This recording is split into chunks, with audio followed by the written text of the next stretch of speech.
Welcome to Fight Club 24/7. My name's Johnny Rashman. Right, let's get straight into it. Chris Eubank Jr., Conor Benn. We need answers. We need answers. It's as simple as that. I can't believe what's gone on the last week. I mean, I've watched boxing for over 25 years. I've never seen anything what transpired the last few days. I've never seen anything like it, where you've got a promoter who's threatening the border control with legal ramifications if they sanction a fight, if they don't sanction the fight with a fighter who's failed a drug test. That's what's gone on here. A fighter who's failed a drug test, the board has refused to sanction it, and the promoter is trying to use a loophole to get around that. It's absolutely unbelievable. I wanted to leave it a few days. I wanted to see if facts came out, or if new information came to light, or if people did interviews before I did this video. And it sort of played out how I thought. No one's come out and taken any accountability. I understand there's certain things people can't say. Eddie Hearn gave an absolute car crash of an interview with IFL. It was absolutely embarrassing. Absolutely embarrassing, right? No disrespect to IFL, but that wasn't an interview. It wasn't journalism. It was a chat with two friends, and one was clearly told not to ask certain questions. Okay, we can understand legally Eddie Hearn won't be able to answer certain things, but there's certain questions that can be asked, and there's certain questions that he can answer. We never got the information that we needed, right? It's very simple. We understand that Eddie Hearn got his undercard fighters new date. Well done for doing your job. We understand that Conor Benn wasn't suspended. That's a technicality. We understand you've lost money on the show. Okay? We understand all this. What we don't understand, and what needs answering, is very, very simple. What date did you receive notification that Conor Benn failed his drug test? What date was that? And if it was the 23rd of September, or if it was before you put your statement out, why did it take you so long to reveal the news to the public? Knowing that the fans are paying the hard-earned money for tickets, travel and accommodation, and you kept this news to yourself, and you kept along with the promotion, knowing your fighter has failed a drug test, right, and the fight could most likely be called off. Why did you keep this information to yourself? What were you hoping to achieve by that? This is what I can't get my head around. I can't get my head around that a promoter was basically trying to use every loophole in the book, every technicality. I mean, if you listen to Eddie speak, it's all technicality. There's been analytical adverse findings. Conor Benn's not suspended. He's not suspended because the B sample's not come back, and you know the border control don't recognise VADA, right? That's why he's not suspended. It's not a case of him pleading his innocence and the board have said you're not suspended because of that. So I don't know why you keep referring to that. You keep saying the due process and he's entitled to it. Well, what process? In your mind, are you trying to say he should have fought and then the process should have happened? Is that where we've come now with drug testing in the sport? You get drug tested, but if you're found guilty, it's all right. You can still fight. You can prove you're innocent after. You're not getting someone off a parking ticket or a speeding fine.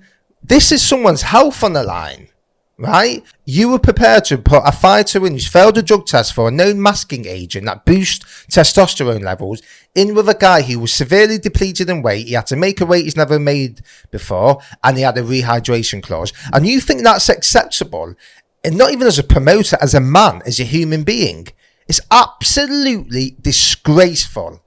Absolutely disgraceful. And Eddie, you can say what you want from now, but at the end of the day, you have to answer these questions. Why did you hold on to the news for that long? You never answered it on Saturday. You never let Coogan ask you those questions, right?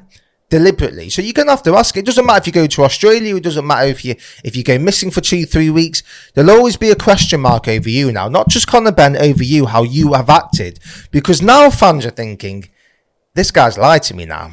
Now, we can always say Eddie don't tell the truth as a promoter. I always say that promoters don't tell the truth. They've got to sell you something. I get that. And let me tell you something. This is not an anti-Eddie Hearn channel. I'm only going off facts and can only give you my opinion. I don't want to keep bashing Eddie Hearn, right? But at the end of the day, it doesn't matter if it was Frank Warren, Bob Arum, or anyone else. I'd say exactly the same. This can't be allowed to go on. And we need to get to the bottom of this. And people need to be dealt with accordingly. Whether it's banned, whether its license has been removed. the whole sport needs cleaning up, and people need to be, there needs to be an example set, right? And you can't have a promoter have that much control over a situation where he can make a decision where he stands to make millions of pounds, and it potentially can affect a fighter's health, right? Eddie Hearn should have been removed from that. We know the system is flawed. We've heard people go on about it. He should never be in a position where a promoter makes this decision. You've got Callum Sauerland. Of course, they're going to fucking say they've agreed the fight. All teams are happy. Of course they are. Don't ask the fighters. The fighters will always fight every day of the week. It has to be taken out of their hands. Don't even ask the promoters. They've got a stake in it. It has to come from the governing body, the Board of Control. And to be fair to them, they wouldn't sanction the fight. But why was Eddie going to the lawyers? What were you going to the lawyers about? As I say, you keep saying due process, and he never got that, Conor Benn. What didn't he get? What? Are we living in a world now where you fail a drug test, but it doesn't matter because you can prove your innocence and there's a load of paperwork, but you can still fight? Like, that can't be allowed to happen. It can't be allowed to happen. And I'm sitting here and I'm trying to think of words to say. It was such a dark day for UK boxing and boxing in general. I mean, we were laughingstock. We're an absolute laughingstock. I mean, look at the scenario here. People are comparing this with Dylan White and his B sample and all that. This is a little bit different because of the magnitude of this show. Now, I'm not saying I agree with that. I don't agree. But at the end of the day, a lot of people are forgetting that Dylan White was proved innocent. It was proved that the sample was contaminated with. Okay, that was a one-off. But still, even at that case, that should have been called off. Like, you can't be relying on very rare occurrences where tests are contaminated to use that as an excuse for a fight to go on. You have to deal with it. You have to prove your innocence after it. But the fight gets called off. That's it. With this fight, you have maybe the biggest fight in British boxing history, as we're being told, right? You've got all eyes on it, 2 UK fighters, and you had a UK promoter preparing to let this fight go on, knowing his fighter has failed a drug test, right? I've heard everything from Eddie the last week. Technicalities, loophole, process, every single word, apart from fighters' safety. Why aren't you coming out and saying, first of all, what Matchroom do take very seriously is fighters' safety. Not trying to get Conor Benn off a loophole or a technicality. Fighters' safety. I've not heard that come out of your mouth, to be quite frank with you, mate. Very rarely. I'm hearing you backtrack, I'm hearing you scramble, I'm hearing you try and use every deflection tactic under the sun, but your mask is slick with this.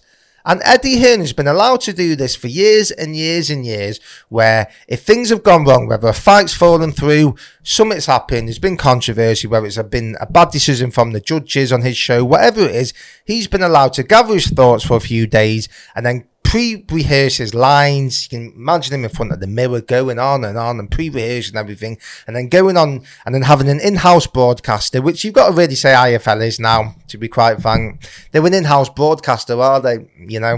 So he's going to get it easy with the questions, and he'll have things prepared, his lines prepared. So, he's a good salesman, he's a good talker, so he can come out and he can say, oh, well, I can just give my narrative and that's that. And in his mind, it's correct. Doesn't matter what anyone else thinks, right? You didn't have the luxury of time with this. Everyone could see how you act, and you couldn't pre-rehearse your lines. You came out with a press conference, no one could ask you questions. I mean, that's a mockery as it is. You keep saying that it was your decision to cancel this fight. Okay, if that is the case, why didn't you cancel it 2 weeks ago? Why did you only cancel it after the lawyers were involved? Right? After you even had a public workout. I mean, I'm watching that and I'm thinking, what are they doing? What the hell are they doing? Like, they're still having a public workout when most people knew this fight is untenable now. It can't happen. Right? At least call things off and say, we're trying to sort things out.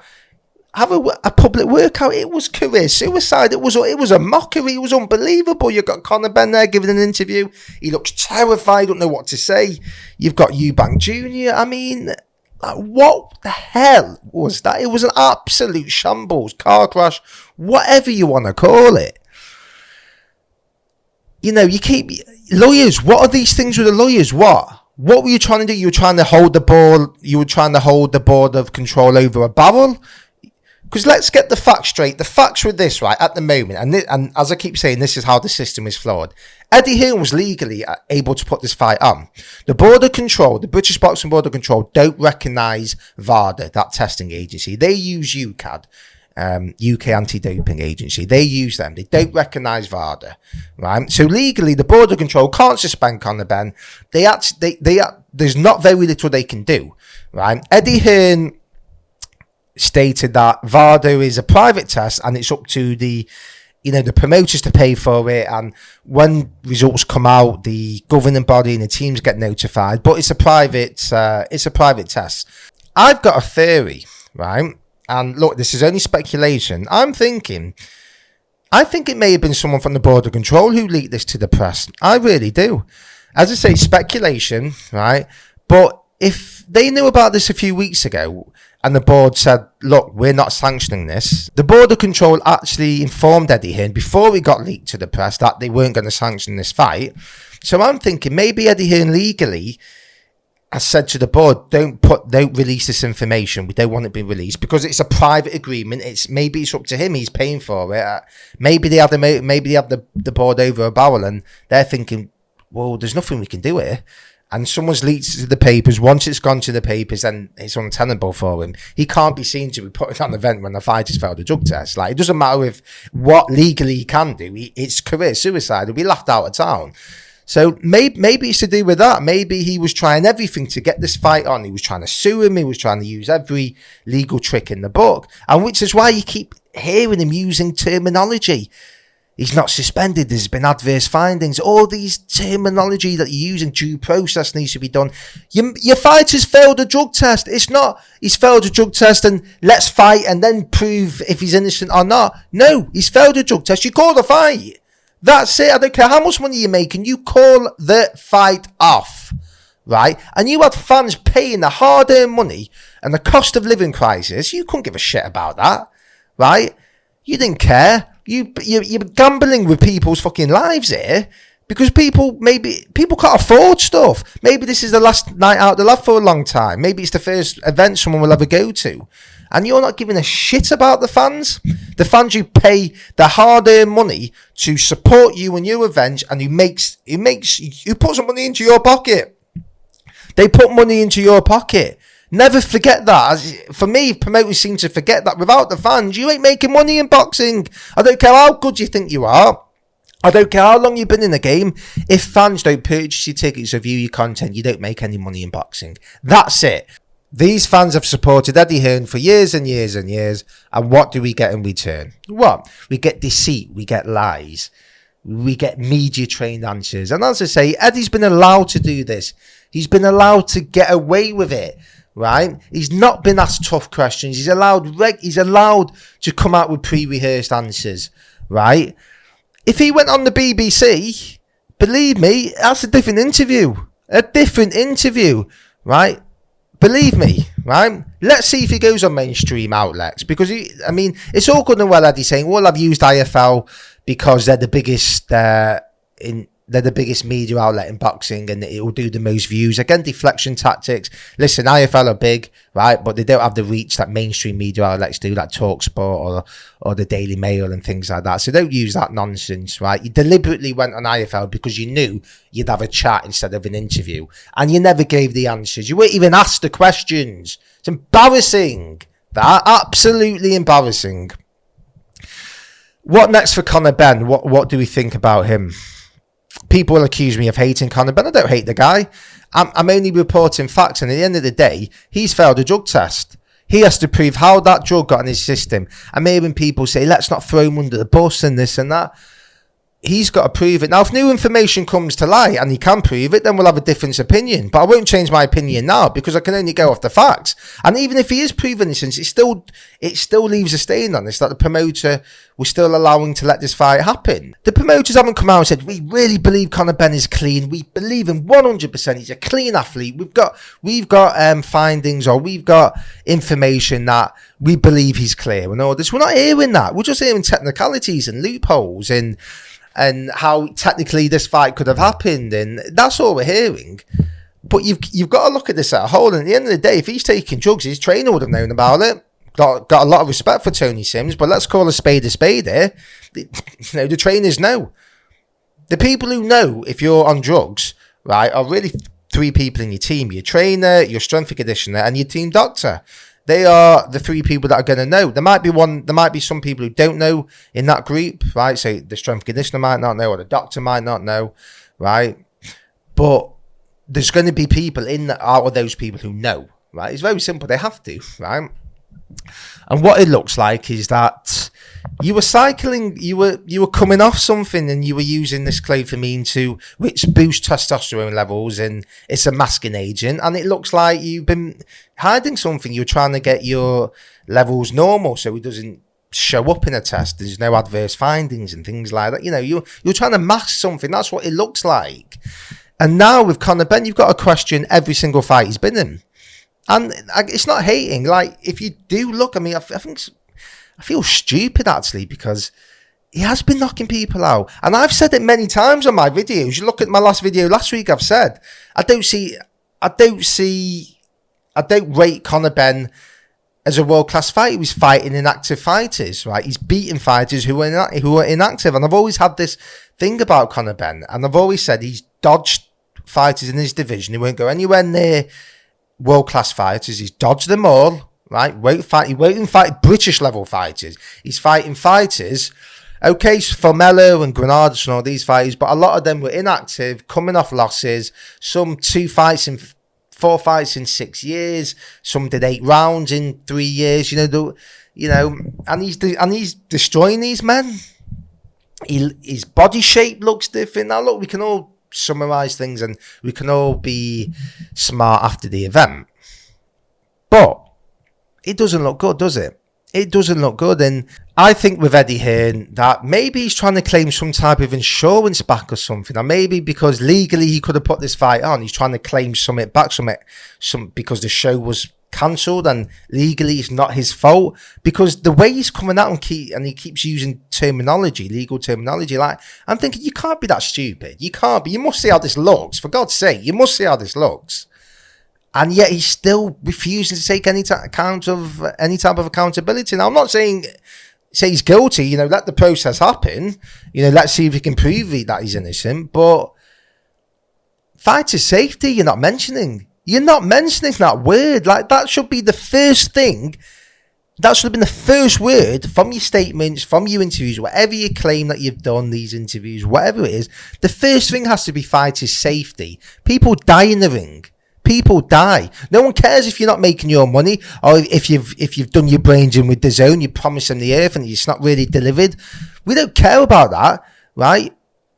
Fighter safety has to come first. And your job as a promoter is, yes, to make money, but you have a duty of care to your fighters. I mean, if you're willing to do this, then what else has gone on? This is the problem. Now, this is the question mark that will be left with Eddie and Conor Benn, because if they don't answer the questions or they can't give us sufficient answer, there's always going to be... Now people are going to think, well, you've lied to me before. I can't listen to what you say. You've gone on TV shows promoting a fight, knowing that a fight has failed a drug test. I'm never going to believe anything you say again. Like, he's lost a lot of credibility, Eddie Hearn. A lot of credibility. He's done a lot of damage to himself and the brand. And I don't want to keep bashing him, because he's done a lot of good for British boxing. He has, and he is a good promoter, right? But this culture now in boxing, there's a culture now in boxing, right, where promoters have that much power. They think they can control the media. This is why I've set this up. This channel is for the fans. It says hashtag for the fans. I want to give fans a voice. As I keep saying, fans will be coming on the show, right? They will be. I'm just trying to grow it at the moment, but fans will be coming on. We're doing weekly, daily shows. And this opinion, it's not about the fighters, not about the promoters. It's about the fans. And I want to grow this so big that fighters and fans can't ignore us. They have to listen to us. Because I don't think that fans are getting a voice. I don't. I think it's easy to disregard the fans. I just think promoters are just all the time thinking, how much can we drain and squeeze and make. Never mind the fans. They'll just have to do what we're told. They'll have to do what they're told. We'll put, whether it's that fights in the Middle East, whether it's down the road, wherever, they do as they're told. Well, no, we're not going to put up with it anymore, right? We're not going to put up with it. So we need media outlets to come out and grow and who are going to give you an honest opinion. As I've said before, people say, why don't you interview the big fighters? Why don't you go to the fights? I say to them, I don't want to go down that avenue at the moment. Yes, there's going to be content with fighters. Fighters are going to be a big part of the show, right? But I don't want to be relying on my content having access. I don't want to be relying on having access to big stars and promoters and relying on that for my content. I can sell myself. I can grow this channel. I know I can. I've got the vision for it. I want the fans on board, right? I know where this channel is heading, right? And it might take a bit longer, right? But I want to be able to give you my honest opinion, which I will. You might not agree with me all the time. You might disagree with me, right? But you know I'm going to give you an opinion, and it's not going to be a spoon-fed narrative. I might be passionate and I might defend my point, but there's no spoon-fed narratives, right? And and as I say, I don't want to be relying on access to fighters and access to promoters, because then I can't give my opinion, right? They can block me from fights. They can block me from doing interviews and all that. And I don't want that. This channel's not about that. This channel is about providing you information and opinions that's near the truth, or if not the truth, right? That's all it is. Right? It's not to bash anyone. It's not to personally insult someone. I'm not interested in that. It's to get to the truth. And boxing needs cleaning up. And we need more outlets like me who are willing to tell the fucking truth, who are willing to say, you know what, okay, we might be missing out on 1 million views or 500,000 views. It might take longer to grow, right? Because I can easily go down that route, going to fights and interviewing the fighters and all that. I can do that as good as anyone. Believe you me, I deliberately don't. Right, because I want this channel to grow and grow and grow. I want it to be organic, and I want it to be for the fans. I want our voices heard. That's what I want. I want to make a change in the fucking sport somehow. Someone's got to try and do something with this, because at the moment it's the same old people getting away with the same old fucking crimes, right? And they're allowed to do it because they know they're not going to get asked difficult questions. Nothing can happen. They're allowed to. They're in cahoots with certain people. Certain things can go on behind the scenes that we're not privy to. It has to stop. The sport has to be cleaned up. It has to be cleaned up, right? And the fans have the voice. They'll always have the voice. No matter, promoters can forget that all they like. Believe you me, if fans boycotted your shows, you'd have a different fucking story. You'd have a difference of opinion. Believe me, you'd have a difference of opinion. So the fans will always have a voice. It's time for media outlets like myself and others to let the fans come to the forefront. Not the promoters, not the fighters, not the managers, the fans. Because this has got lost. It's got lost in translation throughout the years, right? And promoters seem to just not give a fucking shit, to be quite honest. Not give a shit. I'm sat here and I'm just, it's like, I probably not explained things that I wanted to, but I'm just dumbfounded by the whole thing. Dr. Usman, right? I want to speak about him. It'd be easy for me to bash this bloke and hammer him. And to be honest with you, I'm not going to do that. I can't believe how people are throwing this man under the bus. I can't believe it. I don't like it, right? Have an opinion, right? But also do your research as well. There's certain outlets, fighters, trainers, who are putting information out and they're not putting context to it, right? I know Dr. Usman to an extent, right? I've never met him, but I've spoke with him many times throughout the last year. He's always supported my channel and my page. He's a big boxing fan. He's a good guy. He's worked his ass off to where he's got to. And there's been a lot of information put out without context. So I'm going to give you a bit of context, right? There's people saying he's Tyson Fury's doctor, he's popped for drugs and this and that. He wasn't Tyson Fury's doctor when Tyson Fury failed a drug test. That was 2015 or 16, I believe, right? I don't even think Dr. Usman was a doctor then, right? So he wasn't his doctor then, right? Every one of his clients that he has, which has been the last year, because I've seen on his social media when he said, right, I'm working with this person, I'm working with that person, right? All of these fighters haven't failed a test under his watch, apart from Benn, right? So this is not a doctor who has a history of clients coming out and testing positive for things. They're not, right? With Benn, he's been his doctor for a matter of weeks, not years, weeks. I keep hearing saying people he's been in cahoots with him for years. There's footage of him somewhere else. I've not seen that. He's been his trainer. He's been his team doctor for weeks, right? Let this sink in, right? And think about this. If it turns out Benn is guilty, or we can't prove his innocence, right? And he's guilty of taking this drug. Do you seriously think this would be the first time allegedly, that he's taken it. He's going to risk it in the biggest fight of his life, going through cycles, when he's got the biggest payday, biggest exposure. He's going to risk all that for the first time. If he's done it, the likelihood he's done it again. Dr. Usman was nowhere to be seen then, right? Now, yes, I understand the interview that Dr. Usman did, which was a year old, by the way, before we had a lot of these fighters as clients. It was a year old. People think he's come out with this clip a few days ago. Has he been naive? Yes. But he's only being honest. He's giving his opinion as a doctor in the sport. It is rife in the sport. I think he should be commended for saying, you know what, it's true. Okay, 89%, he's probably exaggerating with that. He's probably been a bit relaxed. And he's probably looking back now, he will learn from this, and he will think he probably shouldn't have said that, right? Or shouldn't have said it in so many words, because he is a doctor at the end of the day. There's a lot of legal ramifications or things like that, right? But he's not said I am cheating. He's stated how you can evade a test and what drugs do. He's a doctor. He's going to know that. Any medical professional will know that. When fighters fail drug tests, I don't hear everyone else going after the doctor like they are with this guy. It's the fighter's responsibility what they put in their body. Conor Benn is responsible for what he puts into his body. Now, if it turns out Dr. Usman has been doing things, he has been giving his fighters drugs and things like that, I'll change my opinion. I'll say it's fucking bang out of order, and they'll have to deal with the consequences. But let's not throw a guy under the bus and hound him and asking the Board of Control to take his license off him. He should be sacked from his job. He's a medical professional. He's a doctor. Do you know how hard you have to work to get in that position? It's a lifetime of studying, of work. He's not going to throw it away by giving Conor Benn PEDs, is he? Right?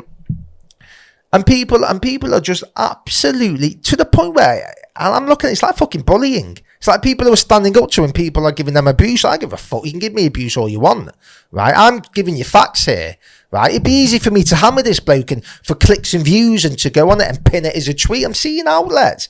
I'm seeing one outlet literally put the words, if you're going to cheat, don't publicise about it. How do you know he's cheating? How? Why? Because he did an interview a year ago explaining how drugs is rife in the sport. He's giving his honest opinion. He's a doctor who's going to know how to evade tests, what goes in your system, what doesn't go out your system. He's going to know all this, right? He is a doctor. Like any doctor would know this information. The crime he's committed is being naive. So let's put out information with facts. If you're going to say if you're going to cheat, don't publicise it, or he's come out with this footage, Dr. Usman talking about drugs, at least say when this was. You're not actually reporting it. What you're trying to do is trying to jump on the bandwagon and get views and views and views. I don't know if you've got an agenda against this bloke, right? But it's not fucking journalism. It's you're giving misinformation out. You're not telling people the fucking truth. That interview was a year old, so put that in your post, right? Look, I can understand people having opinions about it. It doesn't look great, does it? He's talking about PEDs. He's talking about how you can evade drug tests, and one of his clients has tested positive. It doesn't look great, but people are putting 2 and 2 together and coming up with 5. Like, it's just the abuse he has been getting. Like, he's a good guy, Dr. Usman, from what I know, right? He seems a very good guy, nice guy who's worked hard, and you're absolutely hammering this bloke, hounding him. For what reason? Because he's come out a year ago and he's given his honest opinion about drugs in the sport. That's the issue I have. Now, as I say, I understand the opinions. I understand it doesn't look great from him. He has been naive, right? But let's not hammer a bloke when we don't know the fucking facts. Let's see it play out. Let's see if he has done anything. Let's see if Conor Benn says he's done anything, Because as far as I can see, fighters would still want to work with him. Tyson Fury, I commend him for standing up. Now, people may go, oh, he's got a history of drugs. And, well, listen, you can say what you want. He's come out and said, I'm using Dr. Usman next. He's been very good to me. I like what he does, right? If he was that, trust me, right, Tyson, he can't have anything stick to him at the moment. He's heavyweight world champion. If there was anything that was going to cause him problems, he'd get rid of this guy, and he's not, right? So let's look at it like that, from that point of view. But for me, it's sort of bullying. I don't like it. I don't like bullies. I don't like people being hounded without an explanation. Now, you can say I'm hounding Conor Benn and all that. I'm not. He's the one who's failed a drug test. Dr. Usman's not failed a drug test. There's been no evidence to suggest Dr. Usman's giving him the drug, right? And I think the Board of Control should listen to Dr. Usman. If he's saying it's rife in the sport, okay, why is it rife? What's happening? How can you invade tests? How can we change it? How can we sort it out? You should be listening to doctors. That's what you should be listening to. Doctors who are telling you Drugs are rife in this sport. So what are you going to do about it? And people are jumping on the bandwagon with Dr. Usman. Get your facts straight, right? People are just seeing footage on fighters' pages and outlets, and they're just running with it. They're not doing the research, and I can understand it because they're not putting context to things. But put context to things, and let the man fucking do a job. Let's see if he's guilty, right? Conor Benn is guilty as far as we know. He has to prove his innocence. Dr. Usman's not guilty of anything apart from saying his opinion on drugs in the sport. Don't like it, distasteful, not a fan of what's going on with that. Don't like it at all. We wouldn't like it if it was me. I wouldn't like it if it was me. You wouldn't like it if it was you. If someone's trying to ruin your career, especially people you don't know, it's fucking weird. Weird, some of the reaction I've seen off certain outlets. Fucking bizarre. I don't like it, right? And I'll call out, and look, I can easily hammer him, but I'm not going to. Right? I'm going to give my opinion on it. And my opinion is that my dealing with Dr. Usman is he's always been a big boxing fan, a nice guy. Doesn't mean I'm not saying he's not done what people are alleging, but at the end of the day, there's nothing been proven, right? And he's not got a history of fighters failing drug tests, right? And as I said before, when fighters fail tests, you don't go after the doctors. Granted, they might not give interviews like he did, right? But you know, I don't know doctors' names. I know this guy's name because people are mentioning it. Just get your facts straight first, which is what I'm saying. What goes on now? What's the ramifications for this? What will this fight happen again? I can't see how it can happen. I can't see how this fight can happen again. I mean, did you see Chris Eubank's weight cut? Fucking hell. I mean, I know he's a trooper and I know he's a man of steel, but that looked brutal. That looked absolutely brutal. Look at it, the body shape. Look how defined. He looks gaunt. I mean, that doesn't look healthy. And he had the rehydration clause. That really doesn't look healthy. I don't think you'll see this fight again. I think it was manufactured, just like Conor Benn's career. Just let him fight a fighter in his own weight division. That's it. He's fucking not 30th in the world or 40th in the world. Should Conor Benn be suspended? Well, legally, as Eddie Hearn keeps saying, the Border Control don't recognise VADA. But he has to be suspended. If he's guilty, he has to commit the crime. I want to see him take accountability. You know, if he's done it, right, and he can't prove he's innocent, come out and admit it and own it and say, you know what, I've been fucking wrong, out of order.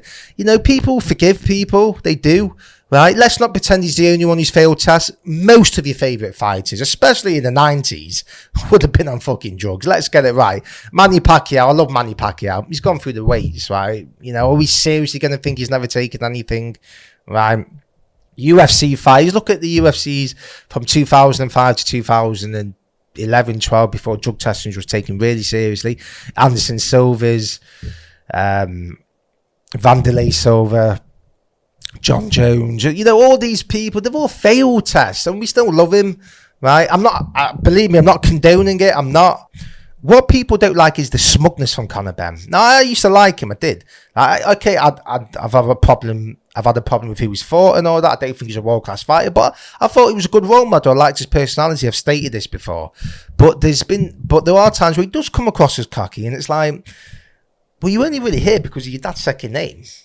Anyone who knows boxing can see your career's manufactured, right? Don't tell me it's not. Eddie can give it that. He can give it that all he likes. I don't need Eddie to tell me anything. I can see it for myself. He's been manufactured. Look who he's fought. Look, he's not fighting people in the prime in their own division round his own rankings. He's not.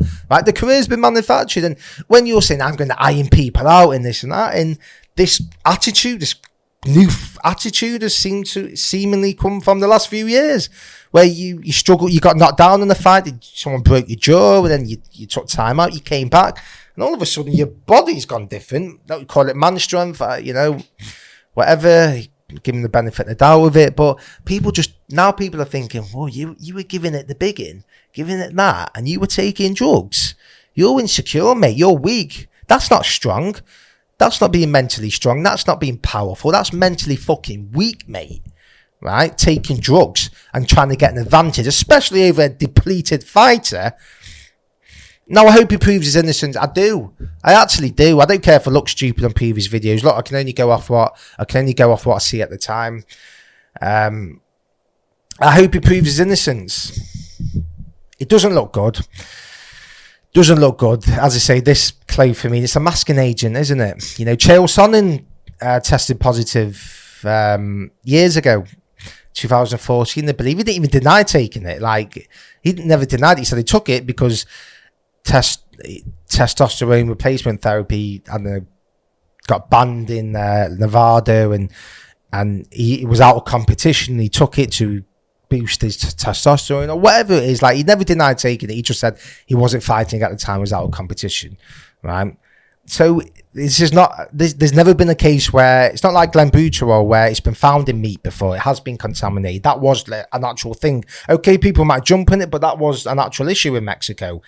Has there ever been a case of someone's test being contaminated through food or something else from this clofamine? Has there ever been recorded cases? No, there's not. So there's a reason for that. Look, there's a first for everything. Maybe it has been contaminated with, you know. But as it stands now, there has to be severe ramifications. There has to be an overhaul of things. It can't be left silent and brushed under the carpet. And I won't let it. I'll keep fucking referring to it. And Eddie Hearn has to come out eventually, whether he can say it's legal things going on and all this and all that. You can say all that for however long you want to, but you're going to have to answer these questions eventually. And the longer that you don't, the bigger hole you are creating for yourself. At least I'd rather you come out and just say, you know what, we fucking made a mistake. We got it wrong. We think it wasn't dealt with properly, but we can see how it looked. Like, surely Eddie Hearn can see how this looks. Like, I don't understand what he was going to achieve from it. This is the baffling thing from me. Like, I honestly don't understand what he was hoping to achieve. I don't understand it. Like, there's been so many different things coming out. Was he going to a different board? Did DAZN pull the plug on this? He keeps saying he did. The report's coming out. It was DAZN's decision in the end. I want to know what ultimately changed your decision? Why did you call it off? I want to say, why did you call it off? Because if you're saying, well, he failed the drug test, I called it off. Well, why didn't you call it off 2 weeks ago? Why didn't you call it off 2 weeks ago? This is the issue. This is the burning question that needs answering. And this is the problem, right? And it can't be allowed to happen. It can't be allowed to happen. Let me know your thoughts. Do you agree with me? Do you think this is an absolutely terrible take on boxing and Eddie Hearn needs to be dealt with, Conor Benn needs to be dealt with, there needs to be ramifications? Do you think that Eddie did the right thing? Like, let me know as fans what you think of this whole scenario. Like, comment, subscribe, let me know.